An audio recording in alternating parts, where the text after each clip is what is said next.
The center ends up blocking nobody, and both of these edge defenders get around and get to the quarterback with no problem. And you'll notice that this time when we spread the alignment that the inside linebacker comes right down the middle, but we also get a sack from the guy right off the edge as they both meet at the quarterback.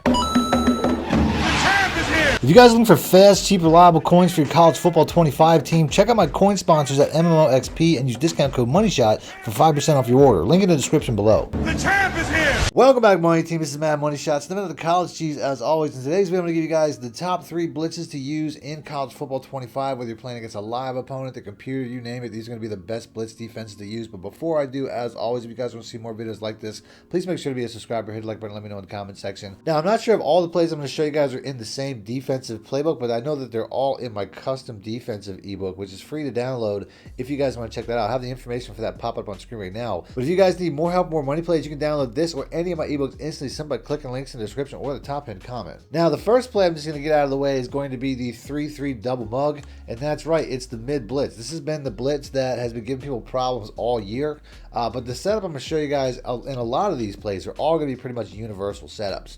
So whether you like to run man zero blitz, which is the mid blitz, or if you like to run cover 3 match, which would be the buck zone blitz, or really any number of plays here, the cover 3 match, you can do that with this setup that I'm going to show you guys. But we'll go and start off with mid blitz.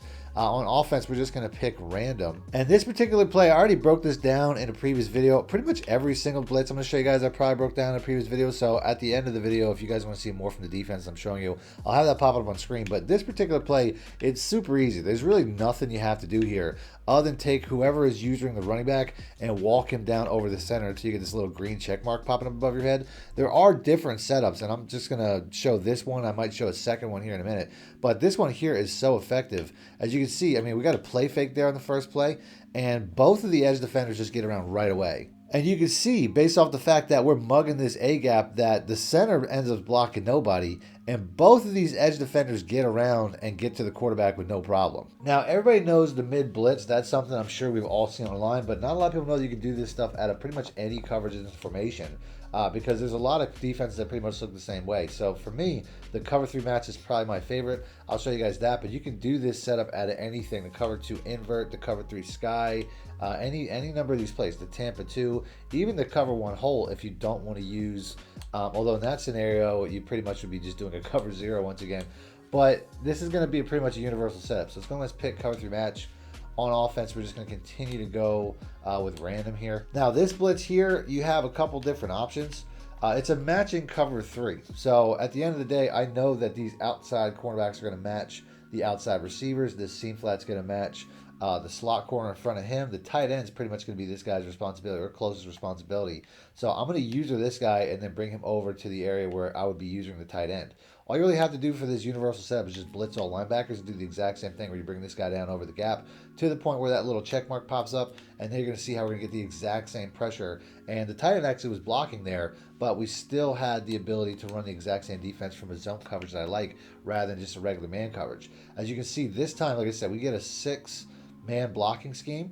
And we only have 6 guys rushing, but we still get a guy coming off the edge based on the fact that I was mugging that A-gap with the user at the beginning of the play. Next up, I'm going to go over a play from the 4-3 even 6-1. And this is another play that has pretty much a universal setup. So we'll start off with the cover 0 in the Samuel blitz. Let's go and let's pick that. On offense, we're going to continue to go random from this formation. This play here, not a lot of setup once again. And once again, it's going to be basically the same idea where you're mugging this A-gap. I did pinch the defensive line, and I do find it's best to spread the linebackers, which is going to be D-pad to the left and down, and D-pad to the right and up. And you can see how, once again, we get the exact same pressure as this guy's just coming around the edge the same way. And you can see this has the same results as we have a 6-on-6 one more time, but we still have a free guy coming in off the rush for another easy sack. And this is another play that really has a universal setup to an extent. I wouldn't necessarily do this out of the cover 3 buzz because you would have no flats.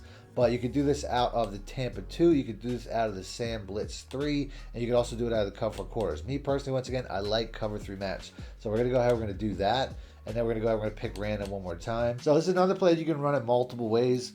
With this look, I would want to flip the play because this particular seam flat here, once again, is going to man match this slot receiver. So I want him to be on that side because my adjustments are going to be to pinch defensive line, spread the linebackers once again, and this time blitz all linebackers, which is deep pad to the right and down. And now you can see that I still have one seam flat, which basically means that my responsibility is just going to be to work over to this side where the tight end and the running back is once the play starts. If I really want them to man, I could press, but this gives you the chance of getting beat over the top, so that's really up to you. But I wouldn't necessarily recommend it, but you can do that just to make sure that they are man matching. You can see we have the exact same blitz and the exact same result. And this time I thought I at least saw the running back blocking. You see the tight end does come off and I get stuck on the block, but we still have a 6-on-6 with a free man rushing every single time. And then last but not least, we have another universal setup from another defense that I covered quite a bit this year in the 3 for odd. We're gonna pick this. Once again, we can do this from a lot of different defenses, but the meta is probably gonna be the pinch bug 0. I'll show it to you guys in this first, and I'll show it to you guys from a zone coverage. On offense, since we're going with something that's a little bit larger, we'll go ahead and we'll just continue to pick random from the same setup. This play here, I mean, you want to make sure you guys are a little bit more aligned if you can, but other than that, there's really no setup to the play. That's all I really have to do. I mean, I could mug this gap one more time and just run it like this, but there's multiple ways to do it. As you can see, once again, we're getting double pressure from the edges once again, as this is one of the metas when it comes to getting pressure, just getting everybody at the line of scrimmage. And you can see, once again, we got all the gaps mugged, and once the play starts, this tight end completely whiffs, the running back completely whiffs, and we get an easy sack from both sides once again. So that's one way to do it, a very easy setup, but you can also get really good A-gap pressure if you spread everybody, which is D-pad to the left and up, and then D-pad to the right and up, and then blitz all linebackers once again.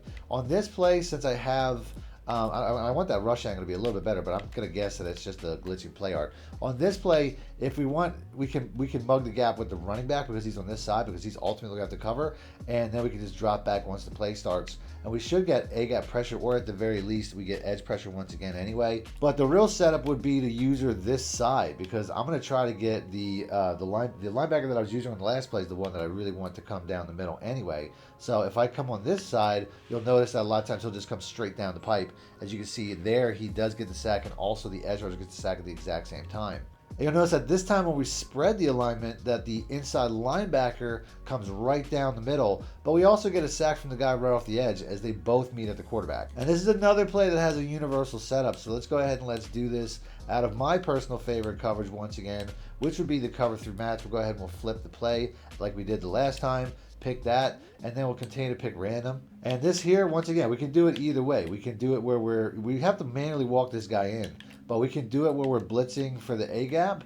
and then, you know, basically just blitzing all coming over the center here. In this scenario, once again, I have this a little bit backwards based on the fact that you always want to have the additional seam flat over the slot receiver. So here, he's going to man that slot receiver. I can drop back on this tight end. Once again, the running back's going to be open on that side, but that comes down. You just don't have to run this blitz all the time. You can look like you're setting up the blitz all the time, and a lot of times leave the coverage open, leave the zones out, and not run the blitz. That way your opponent can't just key in on the running back and hitting the running back. But that's the thing about blitzing, is from time to time, is we look like we had some sort of inverted veer play there.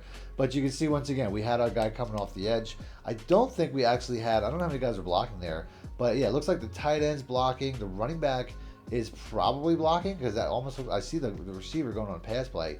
So it looks like we have like 7 guys blocking here with only 6 guys rushing, and we still get a free defensive player coming off the edge. Although obviously that elongated inverted veer look is probably a big part why that happened. So I'm going to end the video like this, but if you guys want to see some gameplay of some defenses that I put out, have that pop up on screen, just click links. Until next time, thanks for watching, man. Wish it out. Need more help or just want to show your support? Then head over to my Patreon and join my team, where you can get exclusive content like ebooks and bonus plays, as well as early access to my vids and more. Link in the description below.